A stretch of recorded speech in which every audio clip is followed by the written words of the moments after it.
Quetta, Pakistan. AFP, Pakistan deployed commandos inside and around a church in the southwestern city of Quetta on Monday, December 25, as its grieving but defiant congregation marked Christmas days after they were targeted in a deadly Islamic State-claimed attack. Snipers were positioned on top of the church, as survivors spoke of their lost loved ones and called for the congregation to be armed at a quiet, somber service. One injured survivor burst into tears while approaching the altar to receive communion, with other members of the congregation weeping as they watched. "It is normally a joyful day, but it is painful for all of us that attended the service while remembering the day of attack, as well as our near and dear," said one young worshipper, Aftab. The suicide bomb attack last Sunday killed 9 people and wounded 30 during a service at the Methodist Church in Quetta, capital of Restiv Balochistan province.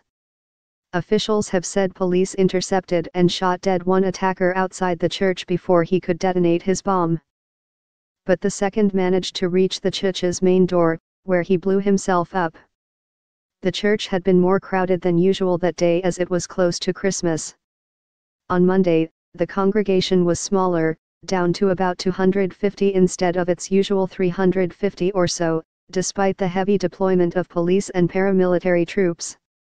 "Fear was haunting us during the service," said Ruxana Nazir, a mother who added that 6 of her relatives were wounded in the attack. However, other survivors, including Nazir's 13-year-old daughter Shisha, said they felt no fear as they had put their faith in God.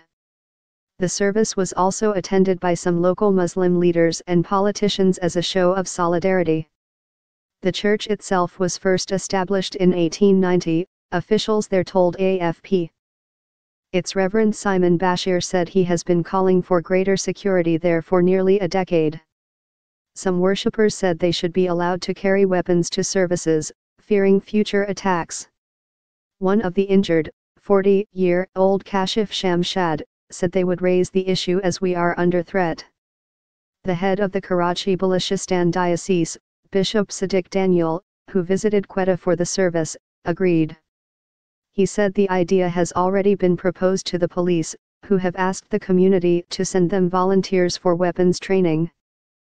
Christians make up less than 2% of Pakistan's 207 million people and have long faced discrimination in the conservative Muslim country, sidelined into low-paying jobs and sometimes the target of trumped-up blasphemy charges. Along with other religious minorities, the community has also been targeted by Islamist militants over the years. In 2013, 82 people were killed when suicide bombers attacked a church in the city of Peshawar. And last year, Lahore suffered one of Pakistan's deadliest attacks, a suicide bombing in a park that killed more than 70 people, including many children, on Easter.